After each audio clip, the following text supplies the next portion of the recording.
এই ইতিহাস প্ৰসিদ্ধ নবুৰ্গা সত্ৰত আজি ৭৪তম এই দৌল মহোৎসৱ।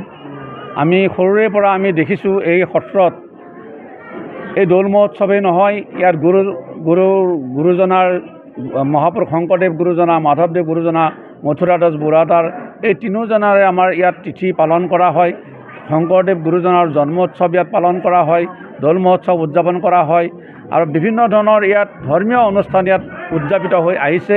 আৰু এটা সময়ত আমি দেখিছোঁ যে অসম সত্ৰ মহাসভাৰ কেন্দ্ৰীয় সমিতিৰ অধিৱেশনো এই নবুৰ্গা সত্ৰতে অনুষ্ঠিত হৈছিল আড়ম্বৰপূৰ্ণভাৱে। যে ইয়াৰ জনাৰ্দনৰ যিটো এটা একতা, সেই একতাটো আমি মানিব লাগিব।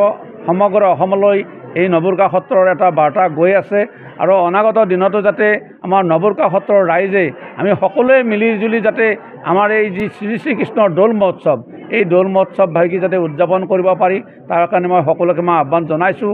আৰু এই দৌল মহোৎসৱ হৈছে এক ৰঙৰ উৎসৱ আৰু এই ৰঙৰ আমাৰ নবুৰ্গা সত্ৰৰ যোৱা বছৰ আমাৰ হীৰক জয়ন্তী বৰ্ষ উদযাপন হৈ গৈছে। গতিকে এইবেলি আমাৰ ৭৬তম আমাৰ ৩ দিনীয়া কাৰ্যসূচীৰে আমাৰ এই দৌল মহোৎসৱ আয়োজন কৰা হৈছে। আমাৰ প্ৰথম দিনা কাৰ্যসূচীত আমাৰ আজি ৰাতিপুৱাতে আমাৰ ধৰ্মীয় পতাকা উত্তোলন কৰা হৈছে। স্মৃতি এতিয়া ভেলাঘৰ দাহন হ'ব এতিয়া কাইলৈ, আৰু ভেলাঘৰ দাহনৰ পিছতে আমাৰ আমন্ত্ৰিত শিল্পীৰ দ্বাৰা আমাৰ ইয়াতে গীত পৰিৱেশন হ'ব। অহাকালি নাম প্ৰসংগ হ'ব বাপুসকলৰ, আৰু তাৰপিছতে ভাগৱত পাঠ আছে, দিহানাম প্ৰতিযোগিতা আছে। তাৰপিছত নিশাৰ ভাগলৈ নাগাৰা নাম আছে, মহিলা নাগাৰা নাম দ্বিতীয় দল আমন্ত্ৰণ কৰা হৈছে। আৰু পৰহি দিনা আমাৰ আটাইৰে ৰঙৰ উৎসৱ, সকলোৱে আমি হোলী খেলিম, ফাকু খেলিম, বা ভঙা প্ৰতিযোগিতা পৰহি সন্ধিয়া পৰত হ'ব। এইটো এটা তাৎপৰ্যপূৰ্ণ অনুষ্ঠান। আমাৰ নবুৰ্গা সত্ৰৰ লগতে ওচৰ স্থানীয় লোকসকলে আমাৰ মাননীয় দাসদেৱ অহাৰ দৰে ওচৰ পাজৰৰ সকলো লোক আহি ইয়াত আনন্দত আপ্লুত হয়। ৰঙৰ উৎসৱ, ৰং মানে ৰং এটা কালাৰ হয় আৰু ৰং মানে এটা আনন্দ। এই ৰং ফূৰ্তিত আমি মতলীয়া হৈ পৰোঁ।